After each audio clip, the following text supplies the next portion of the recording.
جی السلام علیکم کلاس 10. امید ہے سب بچے خیریت سے ہوں گے. بیٹے جو ہم نے پچھلے لیکچر میں ٹاپک پڑھا تھا نا آئلی زندگی کی اہمیت، وہ اس کا آج ہم بقیہ حصہ کور کریں گے. ٹھیک ہے، لیکن اس سے پہلے باقی حصہ کور کرنے سے پہلے تھوڑا سا میں ایک ریویژن کے لیے آپ سے کوسچنز کروں گی تاکہ مجھے اندازہ ہو جائے کہ کتنے بچے اس کو ریوائز کر کے آئے ہیں. تو میں باری باری سب سے کوسچن کرتی ہوں، بیٹے آپ مجھے آنسر کیجیے گا. جی عدنان، آپ نے جوائن کی تھی نا کلاس پچھلی دفعہ؟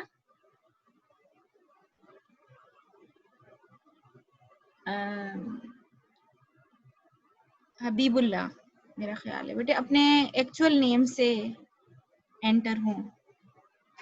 کلاس 10 حبیب اللہ، مائک آن کریے بیٹا.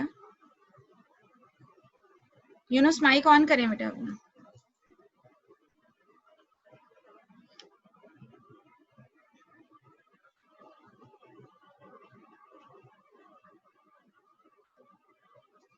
ایلسا، فاطمہ، بیٹے اپنے مائکس آن کیجئے تاکہ میں کوسچنز آپ سے پوچھ سکوں.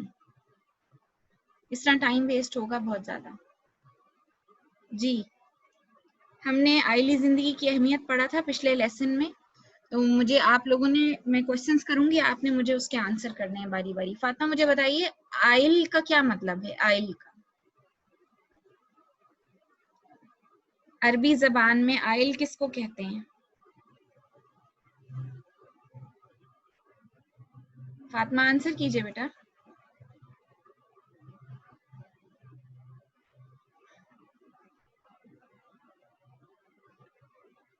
کوئی بھی بچہ آنسر کرے، مجھے ریسپونڈ کیوں نہیں کر رہے آپ لوگ؟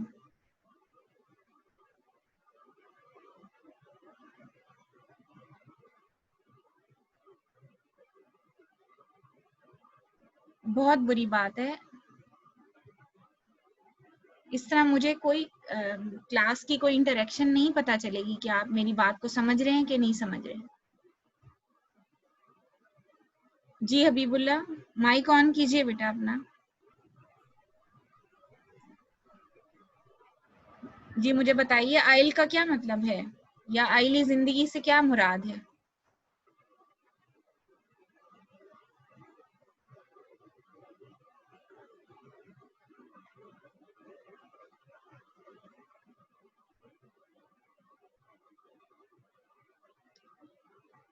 کسی بچے کو آنسر نہیں آتا اس کا؟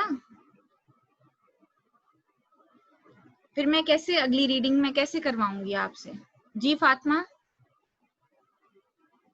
بیٹے بتائیے آئلی زندگی سے کیا مراد ہے؟ I can't hear you.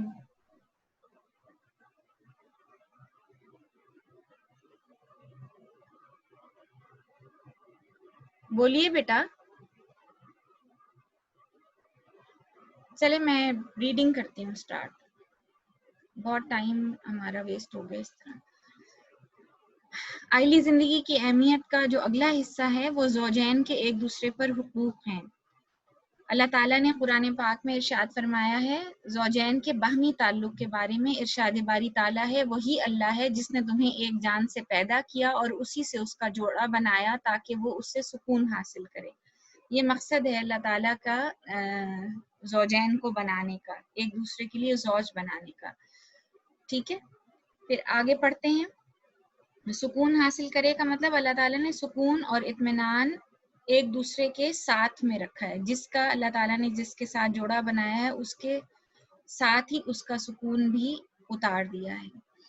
اور ایک جان سے پیدا کرنے کا مطلب یہ ہے کہ آدم علیہ السلام سے پیدا فرمایا اللہ تعالیٰ نے.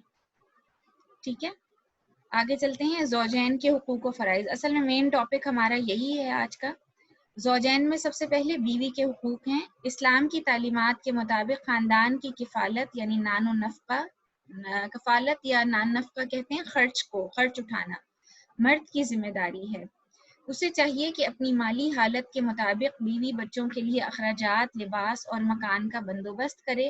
بیوی کو اپنے مہر میں دی گئی رقم یا دیگر اپنی ذاتی ملکیت رکھنے اور کاروبار کرنے کا جائز حدود میں اختیار دے. یعنی اللہ تعالیٰ نے عورت کو بحیثیت بیوی یہ حق دیا ہے کہ جو مہر میں اس کو رقم دی جائے گی اس کو اپنی مرضی سے بیوی استعمال کر سکتی ہے.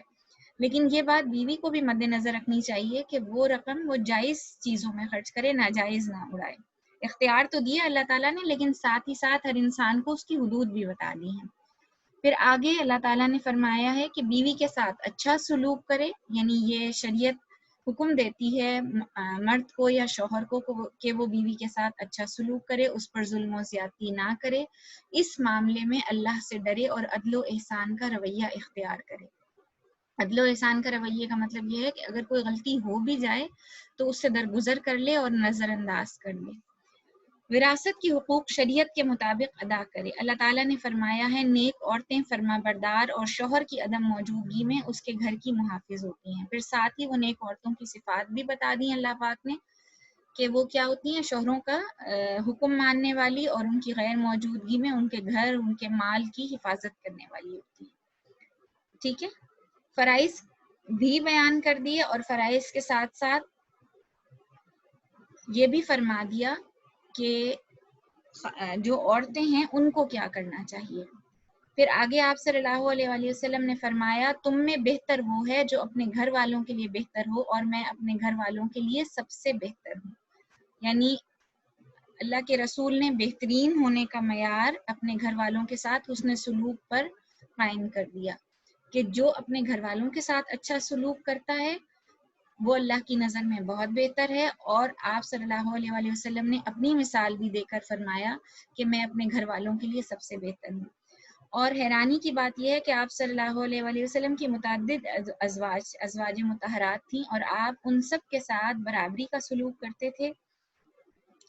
اس کے علاوہ جو کوئی غلطیاں وغیرہ بھی ان سے ہو جاتی تھیں تو ان سے درگزر فرماتے تھے اور بہت شگفتہ اور شائستہ لہجے میں ان سے گفتگو کرتے تھے۔ ان کی آپ صلی اللہ علیہ وآلہ وسلم کی عزت بحیثیت مسلمان ہم سب پر تو فرض ہے، ایون آپ کی بیویوں پر بھی فرض تھی، لیکن اس کے باوجود آپ صلی اللہ علیہ وآلہ وسلم اپنے گھر والوں سے بہت عزت اور احترام کے ساتھ پیش آتے تھے۔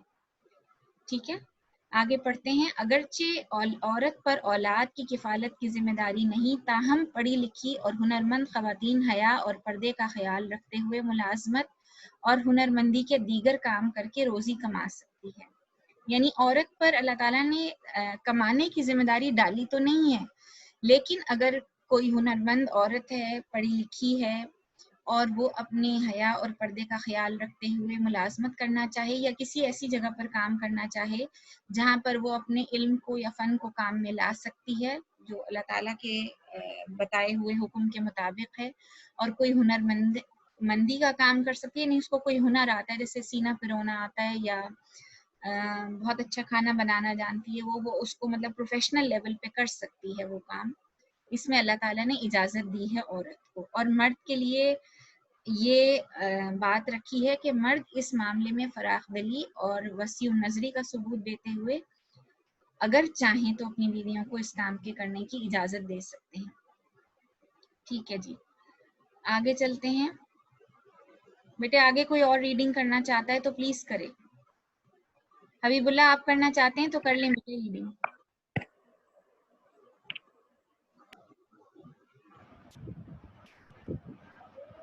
جی بیٹا۔ نبی کریم صلی اللہ علیہ وسلم کا یہ بھی فرمان ہے کہ اچھی عورت وہ ہے کہ جب شوہر اسے دیکھے تو اسے مسرت ہو، اسے حکم دے تو اطاعت کرے اور اس کی عدم موجودگی میں اس کے مال اور اپنی حفاظت کرے۔ ٹھیک ہے، کیا اولاد کی مطلب لیتا حبیب اللہ؟ قسمت اس سینٹنس کا کیا مطلب ہے جو آپ نے ریڈ کیا ابھی؟ سینٹنس کا مطلب ہے کہ حدیث پاک میں آتا ہے کہ اچھی عورت وہ ہے کہ جب اس کا شوہر اس کو دیکھے تو اس کو خوشی ہو اور اس کے حکم کی اطاعت کرے، فرما برداری کرے اور اس کی عدم موجودگی میں اپنی بھی اس کے گھر والوں کی بھی حفاظت کرے۔ جہاں اللہ تعالیٰ نے خواتین کے حقوق رکھے ہیں وہاں شوہر کے بھی حقوق رکھے ہیں، اور شوہر کے حق میں یہ ایک بنیادی حق ہے کہ جو اس کی بیوی ہے وہ اس کے حکم کی فرما بردار ہو، لیکن وہ حکم ایسا دے جو اس کی کیپیسٹی میں ہو، یعنی اس عورت کی کیپیسٹی میں ہو، اس کے اوپر خواہ مخواہ کا ظلم یا بار بوجھ نہ ڈالے۔ ٹھیک ہے، چلیے جی آگے ہیں اولاد کے حقوق و فرائض۔ جی اولاد کے حقوق و فرائض۔ ہاں جی ٹھیک ہے، پڑھیں شاباش پڑھیے بیٹا۔ اسلام میں والدین پر اولاد کے حقوق مقرر ہیں۔ اللہ تعالیٰ کا فرمان ہے کہ اہل ایمان اپنے آپ کو اور اپنے اہل خانہ کو دوزخ سے بچاؤ. ٹھیک ہے، یعنی والدین پر اولاد کے حقوق کی بات ہم پہلے کریں گے. ہم نے ہیڈنگ تو پڑھی ہے اولاد کے حقوق اور فرائض، لیکن پہلے ہم اولاد کے حقوق کی بات کریں گے جو کہ والدین کی ذمہ داری بنتی ہے، اور اس کے بعد اولاد کے فرائض کی بات کریں گے. ٹھیک ہے، اب والدین کی کیا ذمہ داری ہے وہ بھی ریڈ آؤٹ کریں.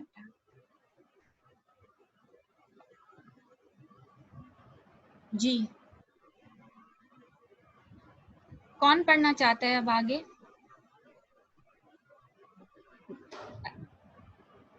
جی پڑھیے بیٹا.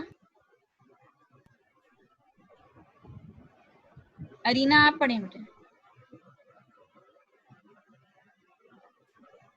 والدین کی ذمہ داری ہے کہ وہ اپنے اولاد کی اچھی پرورش، تعلیم اور اچھی تربیت کا اہتمام کریں اور پھر اچھی جگہ ان کی شادی کریں. اولاد کے درمیان عدل و انصاف قائم رکھیے. والدین کی وفات کے بعد بھی اولاد صالحہ نامہ اعمال میں نیکیوں میں اضافہ کا سبب ہوتی ہے. اسلام سے قبل عرب مفلسی کے اپنی بیٹیوں کو زندہ درگور کر دیتے تھے. قرآن پاک نے انہیں اس بڑے عمل سے منع فرمایا. اللہ تعالیٰ کا فرمان ہے. ٹھیک ہے پڑھتی جائیں، پڑھیں بیٹے. اللہ تعالیٰ کا فرمان اور اپنی اولاد کے خوف سے قتل نہ کرو. اللہ تعالیٰ کا فرمان ہے کو مفلسی کے خوف سے قتل نہ کرو. ہم انہیں بھی رزق دیتے ہیں اور تمہیں بھی. ان کا قتل کرنا بلا شبہ بڑا گناہ ہے. ٹھیک ہے، یہ کیا مطلب ہے اس اللہ تعالیٰ کے اس فرمان کا کیا مطلب ہے؟ اور عرب کیا کیا کرتے تھے پہلے؟ مفلسی کیا چیز ہے معلوم ہے آپ کو؟ جی ارینا، جو آپ کے ذہن میں آ رہا ہے آنسر کریں بیٹا. مفلسی کیا ہوتی ہے؟ مفلس کس کو کہتے ہیں؟ جی کسی اور کو معلوم ہے مفلس کس کو کہتے ہیں؟ غریب کو، یعنی جس کے پاس مال نہ ہو اس کو کہتے ہیں مفلس. اور عرب کیا کیا کرتے تھے مفلسی کے خوف سے؟ ان کے ذہن میں یہ بات تھی، عربوں کے ذہن میں، کہ جو بیٹے ہیں وہ ہمارے فائدے کی چیز ہیں اور جو بیٹیاں ہیں وہ ہمارے اوپر بوجھ ہیں. اور وہ اسی خوف سے کہ یہ بڑے ہو کر ہمارے مال میں حصے دار ہوں گے، کیونکہ وہ نہ ان کے ساتھ بیٹیاں جو ہیں وہ جنگوں میں شریک ہو سکتی ہیں، نہ ان کے لیے وہ بہت زیادہ کچھ کما کے لا سکتی ہیں، نہ ان کو کوئی اور مالی طور پر کوئی فائدہ نہیں پہنچا سکتی. اس لیے وہ ان کو بوجھ سمجھتے تھے اور زندہ درگور کر دیتے تھے، زندہ دفن کر دیتے تھے زمین کے اندر. اور یہ بالکل صحیح بات ہے. عرب کی ہسٹری میں، عرب کی تاریخ میں یہ بات ملتی ہے کہ وہ کیسے اپنی بیٹیوں کو زندہ زمین میں دفن کر دیتے تھے. میں یہاں پر نا ایک چھوٹا سا واقعہ آپ کے لیے کوٹ کرنا چاہتی ہوں. یہاں پر لکھا ہوا نہیں ہے، ذرا لمبا واقعہ ہے، لیکن میں آپ کو یہ بتانا چاہتی ہوں کہ جس وقت بہت سے صحابہ کرام نے اسلام قبول کیا تھا نا، تو ان کو جو انہوں نے کچھ گناہ ایسے تھے جو ماضی میں کیے تھے، کیونکہ وہ عرب لوگ ہی تھے تو ان کے ماضی بھی ظاہر ہے ان کے ساتھ تھے. وہ اسلام لانے سے پہلے ان کو یہ باتیں نہیں معلوم تھیں، تو جو وہاں پر رواج اور روایات تھیں یا جن رسم و رواج میں جو وہ جکڑے ہوئے تھے اسی کے مطابق وہ اپنی زندگی گزارا کرتے تھے. تو ایک صحابی نے نبی صلی اللہ علیہ وآلہ وسلم کی محفل میں یا مجلس میں بیٹھ کر کہا کہ یا رسول اللہ، میں نے نا ایک ایسا ہی گناہ میں نے بھی کیا ہوا ہے. یعنی جب یہ بیٹیوں کے بارے میں یا اولاد کے بارے میں جب یہ آیات نازل ہوئی نا، تو ان صحابی کی آنکھوں سے آنسو جاری ہو گئے اور انہوں نے کہا یا رسول اللہ میں نے بھی ایک ایسا ہی گناہ کیا ہے. پھر انہوں نے اپنا واقعہ بیان کیا کہ میں کہیں سفر پہ تھا اور میرے پیچھے میری بیٹی کی پیدائش ہوئی، تو کیا کہتے ہیں میری بیوی نے اس کو بہت اچھی طرح وہ پرورش کی، اس کو بڑا کیا. وہ تقریباً 3-4 سال کی جب بچی ہوئی تو میں اس سفر سے واپس آیا. میں کہیں بہت دور گیا ہوا تھا. جب میں واپس آیا تو میں نے دیکھا ایک بچی جو ہے وہ میرے گھر کے آنگن میں یا صحن میں کھیل رہی ہے. تو میں نے اپنی بیوی سے پوچھا کہ یہ کون ہے؟ تو اس نے اس خوف سے کہ کہیں اس کے ساتھ کوئی غلط سلوک نہ میں کر دوں، تو انہوں نے چھپا لیا. انہوں نے کہا کہ یہ ہمارے گھر جو ہے نا یہ کوئی فلاں کی بیٹی ہے اور یہ بطور مہمان ہے. لیکن کچھ عرصہ گزرا تو یہ بات پھر اس نے مجھے بتا دی، یعنی ان کی بیوی نے ان کو یہ بات بتا دی، اور انہوں نے جب یہ بات سنی تو بچی اتنی پیاری تھی اور اس کی حرکتیں اتنی پیاری تھی کہ خود بخود ان کے دل میں تھوڑی تھوڑی محبت آنے لگی. لیکن پھر بھی جو عربوں کی ایک اپنی انا اور ایک اپنی ان کی روایات کی جو ایک پختگی تھی وہ ان کے دل میں تھی. تو ایک دن انہوں نے اپنی بیوی سے کہا کہ اس بچی کو تیار کر دو، اور وہ اس کو اپنے ساتھ لے کر چلے اور بہت دور کہیں جنگل میں گئے، اور وہ کھیلتی ہوئی ان کے ساتھ جا رہی تھی وہ بچی. تو جب وہاں پہنچے تو انہوں نے زمین میں گڑھا کھودنا شروع کر دیا، اور گڑھا کھودنے کے بعد وہ بچی مٹی، یعنی جس گڑھے کو وہ کھود رہے تھے وہی اسی کی مٹی اٹھا اٹھا کے وہ بچی کھیل رہی تھی. تو جب وہ گڑھا کھد گیا تو انہوں نے اس بچی کو اس کے اندر ڈال دیا زندہ، اور اوپر سے مٹی ڈال دی. اور جب وہ اسلام قبول کیا انہوں نے، تو اس گناہ کا پچھتاوا جو تھا وہ ان کے ذہن پر اور ان کے دل پر اتنا زیادہ تھا کہ وہ اللہ کے رسول صلی اللہ علیہ وآلہ وسلم سے اس کا ذکر کیے بغیر نہ رہ سکے. یعنی یہ اتنا بڑا گناہ تھا اور اس کا بوجھ ان کے دل پر اتنا تھا، اور وہ صحابی بھی یہ چاہتے تھے کہ اللہ کی طرف سے ان کو اس بات کی معافی مل جائے. اللہ تعالیٰ معاف کرنے والے ہیں، اور بہت بڑے بڑے گناہ بھی جو عرب پہلے کر چکے تھے اپنے ماضی میں لیکن بعد میں اسلام قبول کر لیا، شراب پیتے تھے، جوا کھیلتے تھے، ہو سکتا ہے قتل بھی کیا ہو، وہاں پر قبیلوں کی لڑائیاں بھی چلتی رہتی تھیں. یہ والا گناہ جو تھا یہ بہت ہی اندوہناک گناہ تھا اور بہت زبردست گناہ تھا. تو وہ یہ اس کا ذکر کیے بغیر نہیں رہ سکے، اور انہوں نے اللہ کے رسول سے درخواست کی کہ آپ بھی میرے لیے مغفرت کی دعا مانگیے یا رسول اللہ. بتانے کا مقصد یہ ہے کہ یہ اس میں کوئی، ہم صرف پڑھتے ہیں کتابوں میں، لیکن حقیقت میں ایسا ہوتا تھا عرب کے اندر. اور اللہ تعالیٰ نے اسی بارے میں قرآن میں جگہ جگہ جو ہے وہ ارشاد فرمایا. یہاں پر اولاد کو بالعموم مخاطب کیا ہے، لیکن 30ویں پارے کی ایک صورت ہے اس کی آیت میں اللہ تعالیٰ نے بالخصوص بیٹی کا نام لے کے ذکر کیا ہے کہ جو زندہ دفن کی گئی بیٹیاں تھیں ان کو ہم قیامت کے دن زندہ اٹھا کھڑا کریں گے اور ان سے پوچھیں گے کہ تمہیں کس گناہ کی پاداش میں دفن کیا گیا تھا. یہ باقاعدہ قرآن کی آیات ہیں جو کوٹ کی گئی ہیں. جنہوں نے توبہ کر لی اور معافی مانگ لی ان کو تو یقیناً اللہ تعالیٰ معاف کرنے والے ہیں، لیکن جو اپنے ہی کفر میں اور اپنے ہی اس گناہ کے ساتھ اس دنیا سے چلے گئے تو پھر اللہ تعالیٰ ان کا حساب لینے والا بھی ہے. ٹھیک ہے، آگے پڑھیں گے حدیث رسول. اگلی میں ایلسا آپ پڑھیے بیٹا،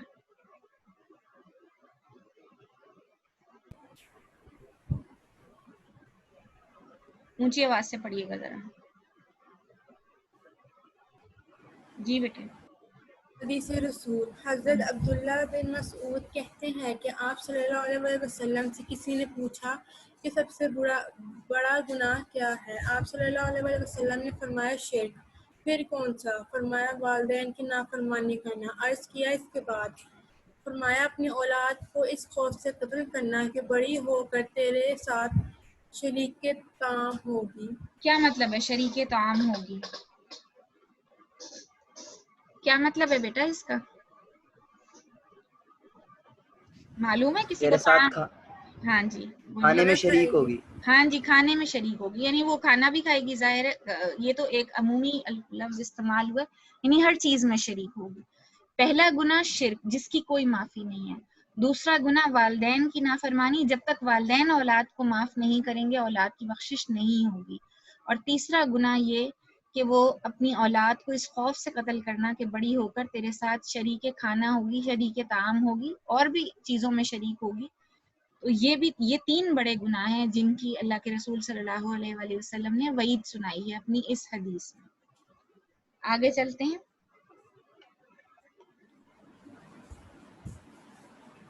آپ صلی اللہ علیہ وسلم کی بچوں کے ساتھ محبت اور شفقت. آپ صلی اللہ علیہ وسلم کی بچوں کے ساتھ محبت اور شفقت ہمارے لیے مثال ہے. چھوٹے بچوں کے ساتھ آپ بہت محبت کا برتاؤ کیا کرتے تھے. آپ اپنی نواسی امامہ بنت زینب کو گھر میں اور کبھی مسجد میں اٹھائے پھرتے تھے. وہ نماز کی حالت میں آپ کے کندھوں پر چڑھ جاتی تھی مگر آپ اطمینان سے نماز پڑھتے رہتے تھے.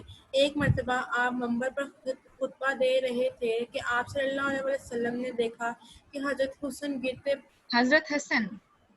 حضرت حسن کون تھے؟ حضرت حسن کون تھے بیٹا؟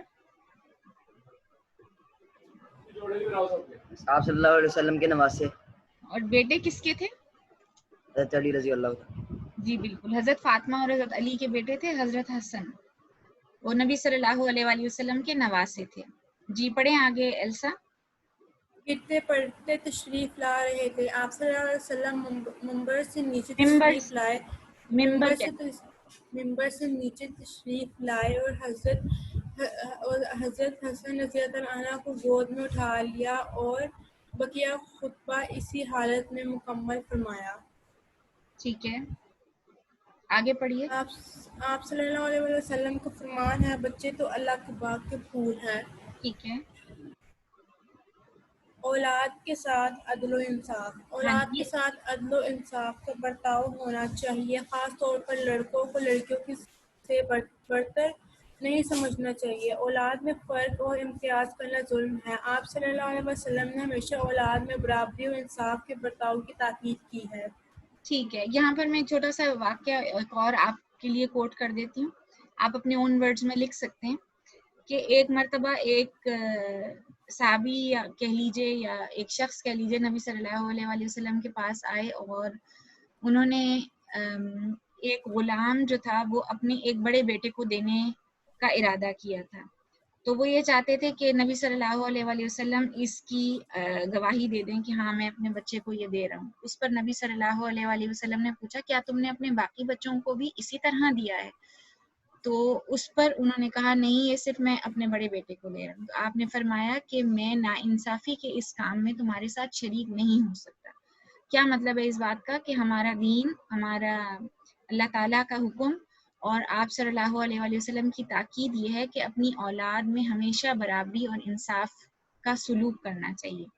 اور اس کی آج کل کے دور کے حساب سے میں آپ کو ایک ایگزامپل دینا چاہتی ہوں کہ بہت دفعہ ایسا ہوتا ہے کہ کبھی ہم نیوز پیپر میں، کبھی ہم کسی نیوز میں یہ پڑھتے ہیں کہ فلاں شخص جو ہیں انہوں نے اپنی جائیداد سے فلاں اولاد کو یا فلاں بیٹے کو یا فلاں بیٹی کو عاق کر دیا. تو ایسے جائیداد سے یا ترکے سے یا وراثت سے عاق کرنے سے کوئی عاق نہیں ہوتا. اولاد کے حصے اللہ تعالیٰ نے ترکے میں اپنی طرف سے خود مقرر کیے ہیں اور قرآن پاک میں ان حصوں کا تناسب اور ریشو موجود ہے.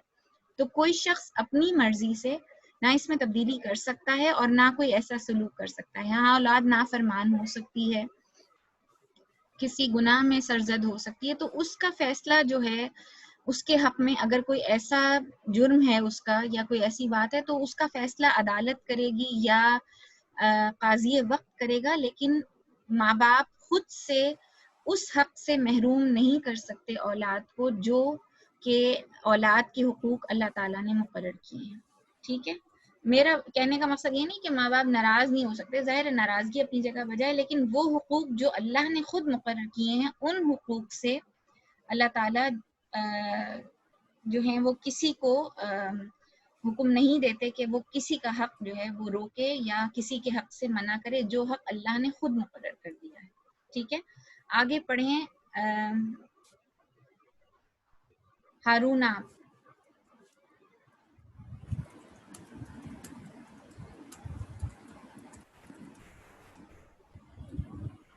اس کہاں سے؟ نکاح کے معاملات میں اولاد کی رضامندی. آپ کو اسکرین شیئر ہو رہی ہے نا بیٹا؟ یس مس. ہاں جی، اب پڑھیے. نکاح کے معاملات میں اولاد کی رضامندی. نکاح کے معاملات میں اولاد کی رضامندی کو ملحوظ خاطر خاطر رکھنا بہت ضروری ہے. ٹھیک ہے. فرمان رسول ہے عورت خواہ کنواری ہو یا بیوہ اس کا نکاح اس وقت نہیں ہو سکتا جب تک اس کی رضامندی نہ ہو. جی. اولاد کے فرائض. جی پڑھیے. جس طرح اللہ تعالیٰ نے اولاد کے حقوق مقرر فرمائے ہیں اس طرح ٹھیک ہے، اسی طرح فرائض بھی بیان فرمائے ہیں. اولاد کے فرائض میں شامل ہیں کہ وہ اللہ تعالیٰ کی نافرمانی کے سوا والدین کا ہر حکم بجا لائیں. ٹھیک ہے. ہر حال میں ان کا حکم مانیں، ان کا دل نہ دکھائیں. یہ بات ہم کرتے ہیں، عمل کرتے ہیں اس کے اوپر؟ جی بتائیے کتنے فیصد عمل کرتے ہیں؟ حکم تو ہے اللہ تعالیٰ کا، لیکن کتنے فیصد عمل کرتے ہیں؟ جی بیٹے کوشش کرتے ہیں یا مکمل عمل کرتے ہیں؟ چلیں جو کوشش بھی کرتے ہیں وہ بھی بتائیے. جی آنسر کیجئے ہارون.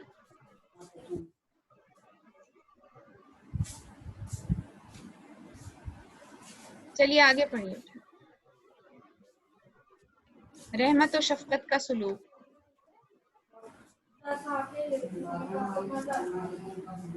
جی بیٹے پڑھیں بیٹا. رحمت و شفقت کا سلوک. والدین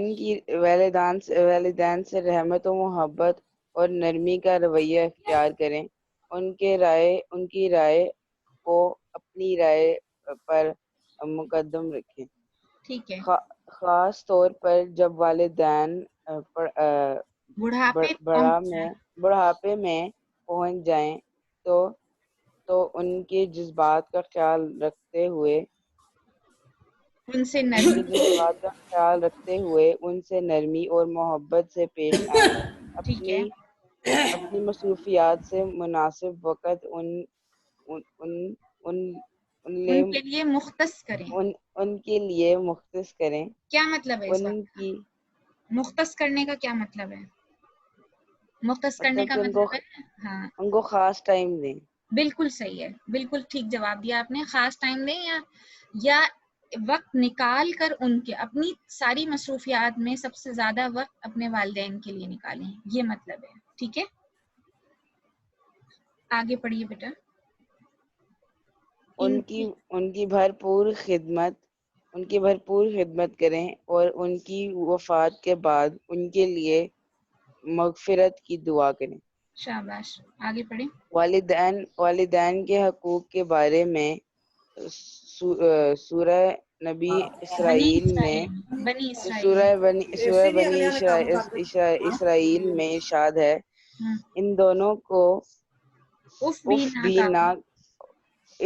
بھی نہ کہو اور نہ ہی انہیں جھڑکو اور ان سے نرمی سے بات کرو اور رحمت کے ساتھ آجی کے بازو ان کے لیے جھکائے رکھو. شاباش. اور کہو اے میرے رب ان دونوں پر رحم فرما جیسا انہوں نے مجھے بچپن میں پالا. ٹھیک ہے اب آگے پڑھیں. فاطمہ. میرا خیال پھیر گیا ٹھیری لا مائک انمیوٹ کریں بیٹا. جی فاطمہ پڑھیے بیٹا.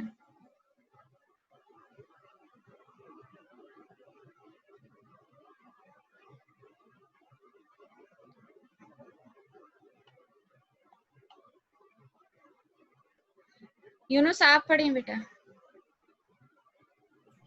کہاں سے؟ آپ کہاں تھے بیٹے اتنی دیر سے؟ یہ میں بتاؤں گی کہ کہاں سے پڑھنا ہے. پڑھیں. والدین کے عزیزوں سے اچھا سلوک. والدین کے عزیزوں سے اچھا سلوک. والدین کی وفات کے بعد ان کے عزیزوں سے اچھا سلوک کرنا بھی اولاد کا فرض ہے، حتیٰ کہ ان کے دوستوں کے ساتھ اس نے سلوک کی تاکید آئی ہے.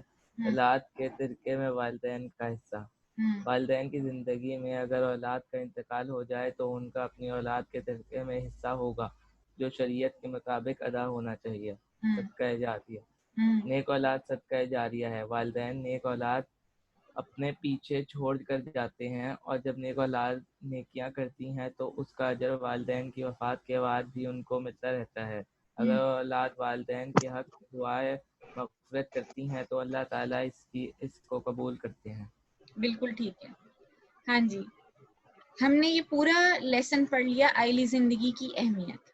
اب آپ سب بچوں سے میں کوسچنز کروں گی اور آپ مجھے اس کے آنسر دیں گے. ٹھیک ہے؟ اور بیٹے ذرا جلدی جلدی کیجیے گا کیونکہ پھر ہمیں نا اس طرح ٹائم جو ہے وہ آؤٹ ہو جائے گا اور پھر کام ہمارا رہ جائے گا. جی اب جن کے مائکس پراپر کام کر رہے ہیں وہ اپنے مائکس انمیوٹ کر لیں. احمد سب سے پہلے آپ مجھے بتائیے. احمد شمسی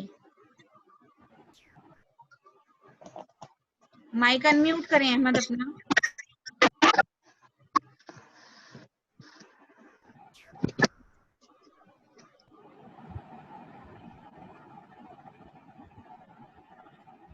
جی احمد، آئلی زندگی سے کیا مراد ہے بیٹا؟ آئلی زندگی سے مراد ہے خاندانی زندگی. آئل کس زبان کا لفظ ہے اور اس کا کیا مطلب ہے؟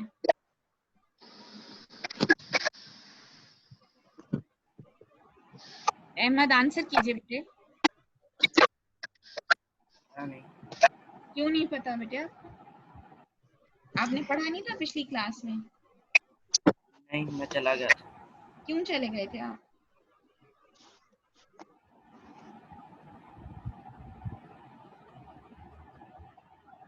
اب دھیان سے لیسن آپ لوگ اٹینڈ نہیں کریں گے تو کیسے بات بنے گی؟ مجھے یہ بات سمجھ نہیں آ رہی بیٹا آپ لوگوں کی. جی فاطمہ، آئل کس زبان کا لفظ ہے اور کیا میننگ ہے اس کا؟ جلدی سے آنسر کیجیے فاطمہ. عربی زبان کا لفظ ہے، اس سے مراد خاندان ہے. ٹھیک ہے. خاندان میں کون کون لوگ شامل ہیں؟ میاں بیوی اور اولاد. صرف والدین نہیں؟ ان کے والدین نہیں شامل ہیں کہ نہیں ہیں؟ اور دیگر عزیز و اقارب بھی شامل ہیں کہ نہیں ہیں؟ ہیں. تو بتائیں نا بیٹا پھر. اچھا جی حبیب اللہ آپ آنسر کیجئے بیٹا. مجھے یہ بتائیے آئلی زندگی کا جو نظام اللہ تعالیٰ نے بنایا ہے اس کا کیا مقصد ہے؟ کیوں یہ نظام بنایا ہے؟ خاندانی نظام جو ہے اللہ تعالیٰ نے کیوں بنایا ہے؟ تاکہ فحاشی اور غلط کاموں سے رکا جائے اور ایک پاکیزہ معاشرہ وجود میں آئے. پاکیزہ معاشرہ، ہر گھر معاشرے کا جو ہے اس جگہ کا، اس معاشرے کا ہر گھر جو ہے اس کی بنیاد جو ہے وہ اللہ تعالیٰ کے بنائے ہوئے نظام پر. ٹھیک ہے. اور کیا مقصد ہو سکتا ہے اس کا؟ یا اور کیا مقصد ہے جو اللہ تعالیٰ نے رکھا ہے؟ صرف ایک اخلاقی تحفظ تو نہیں ہے. جی ہارون آپ آنسر کریں بیٹے اس کا.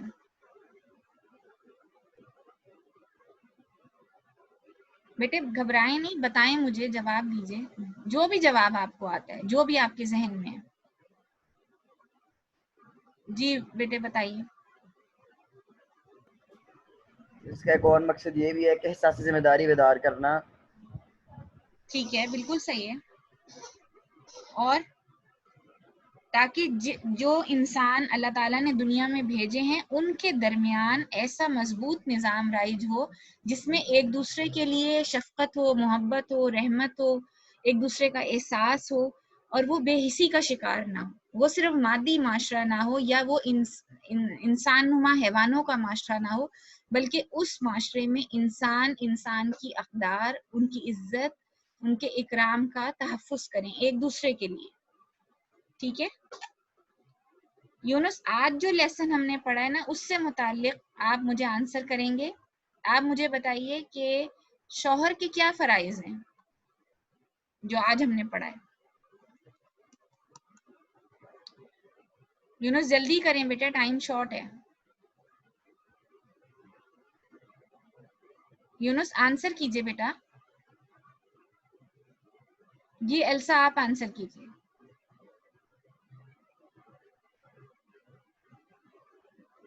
شوہر کے حقوق یہ ہے کہ وہ اپنی بیوی سے اچھی طرح بات کرے اور حقوق ہیں یا اگر فرائض ہیں؟ میں نے فرائض پوچھے ہیں یا حقوق پوچھے ہیں؟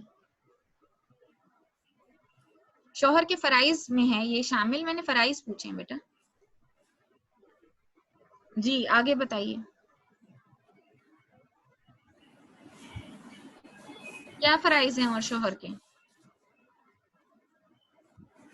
ایلسا جلدی آنسر کریں بیٹے، ابھی پڑھا ہے ہم نے. شاباش.